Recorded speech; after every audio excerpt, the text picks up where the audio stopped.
200 run chase করতে গেলে ব্যাটসম্যানদের রোলটা অনেক ইম্পর্টেন্ট। টপ অর্ডার থেকে একটা বড় রান করাটা খুব ইম্পর্টেন্ট। তো আমি ফিল করি পার্সোনালি যে আমরা বোলিংয়ের লাস্টের দিকে মোমেন্টামটা হারানোর পরে ব্যাটিংয়েও স্টার্টিং ওই মোমেন্টামটাই ক্যারি করেছি। যদি এটা আমরা ব্রেকডাউন করতে পারতাম, যদি আমরা ব্যাটিংয়ে স্টার্টিংটা ভালো হতো, আমার কাছে মনে হয় 204 রান চেস করা অসম্ভব ছিল না। এটা উইকেট খুবই ভালো ছিল, এটা চেজেবল ছিল।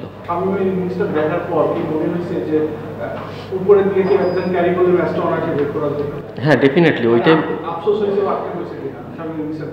না, আসলে এন্ড অফ দ্য ডে আপনি আফসোস করতে পারবেন না, কারণ টুর্নামেন্টের জাস্ট শুরু, এটা এখনও লং ওয়ে টু গো। তো আমাদের যে মিস্টেকগুলো হয়েছে সেগুলো থেকে ডেফিনেটলি আমরা শেখার চেষ্টা করব, সেখান থেকে আমরা পজিটিভ জিনিসগুলো নিব, আর নেগেটিভ যে জিনিসগুলো হয়েছে বা আমরা যেই জায়গাগুলোতে খারাপ করেছি সেই জায়গা কিভাবে আরও ভালো করা যায়, নেক্সট গেমে কিভাবে স্ট্রংলি কাম ব্যাক করা যায়, আমাদের ফোকাস ডেফিনেটলি ওই দিকেই থাকবে।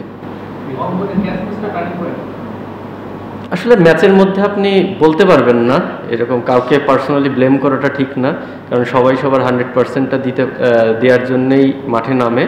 তারপরেও যদি আপনি স্কোরবোর্ড দেখেন, ডেফিনেটলি ওই জায়গাটায় আমরা 20-30 রান বেশি দিয়েছি, কারণ যেভাবে খেলা যাচ্ছিল ওদের 180-170-র মধ্যে থাকা উচিত ছিল। বাট অঙ্কন প্লেড এক্সিলেন্ট, খুব ভালো, ওই সময়টাই খুব ভালো ইউজ করেছে স্লটটা। তো ডেফিনেটলি ওই জায়গাটাই অবশ্যই আমরা মোমেন্টামটা হারিয়েছি।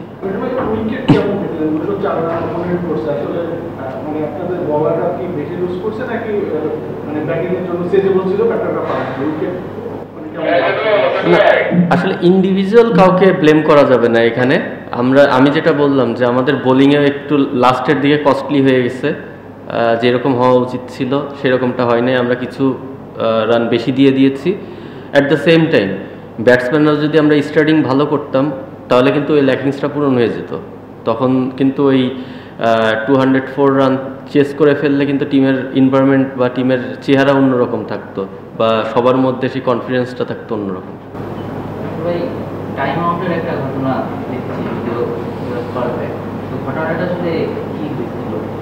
এটা আসলে মিরাজ মানে খুব বড় মনের পরিচয় দিয়েছে এখানে, অবশ্যই আপনার মিরাজকে ক্রেডিট দিতে হবে। সো ব্যাটসম্যান ঠিক টি20 ম্যাচে এমন হওয়া উচিত না, ব্যাটসম্যান সবসময় রেডি থাকা উচিত। ও রেডি হতে একটু লেট করেছে, ও হয়তো বা বুঝতে পারে নাই যে এত কুইক উইকেট পড়ে যাবে, ও রিল্যাক্সে রেডি হচ্ছিল, জাস্ট এই জন্যেই ওর আসতে দেরি হয়েছে, আর কিছুই না। বাট আমি পার্সোনালি ফিল করি Miraz did a fantastic job, প্রশংসা অবশ্যই ও প্রাপ্য। জি, এটা তো রুলস, ক্রিকেটের রুলস। আপনার টাইম মতন না গেলে ফিল্ডিং সাইড আপিল করবে, কিন্তু ও যখন রিটার্ন করছে জিনিসটা, এইটাই ওকে ক্রেডিট দিতে হবে যে ডিসিশনটা তো সম্পূর্ণ ওর কল ছিল। দেখেন, এটা তো ক্রিকেটের রুলসে ওরা যাবেই, যেহেতু এটা লতে আউট আছে, লতে তো টাইম আউট বলতে একটা কথা আছে, একটা আউটের পার্ট আছে, তো ওরা ওদের লতেই গেছে, বাট দিন শেষে তো সেটা রিটার্ন করেছে।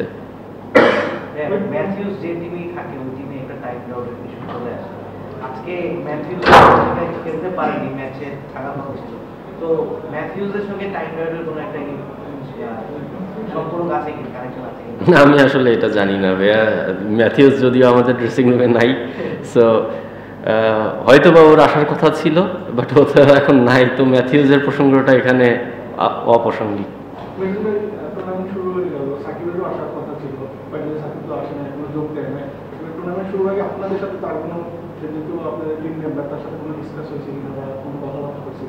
না, আসলে সাকিব ভাইয়ের যে বিষয়টা ছিল সেটা সম্পূর্ণ আমাদের ম্যানেজমেন্ট বা টিম ওনার, উনি হ্যান্ডেল করছে, তো ওনার ব্যাপারে আমাদের প্লেয়ারদের কাছে কোনো ইনস্ট্রাকশন নেই।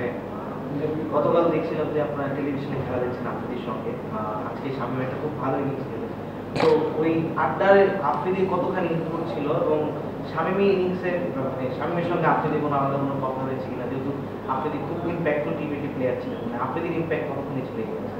না, জাস্ট কালকে আমাদের একটা টিম ডিনার ছিল, জাস্ট ক্যাজুয়াল, সবার সঙ্গেই জাস্ট হাই হ্যালোই করছিল, ক্রিকেট নিয়ে খুব বেশি কথা হয়নি। ও জাস্ট ফর্মাল যে আলাপ হয় সেইগুলাই।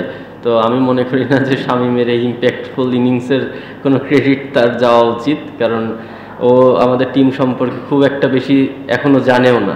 ও খেলা দেখছে, হয়তো এরপরে ও আস্তে আস্তে ইনপুট দেওয়া শুরু করবে, বাট যেহেতু ও সব প্লেয়ারকে ঠিক মতন জানে না, ঠিক মতন চিনে না, তো এখনই যদি আমরা তার দিকে যাই তাহলে জিনিসটা আমার মনে হয় না রাইট হবে।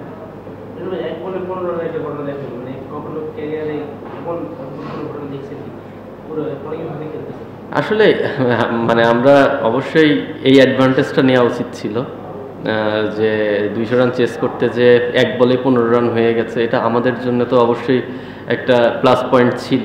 তারপরেও আমরা কাজে লাগাতে পারিনি আসলে সুযোগটা। তো না, আমি পার্সোনালি আমি কখনো দেখি নাই এরকম ঘটনা, এটা ফার্স্ট টাইম।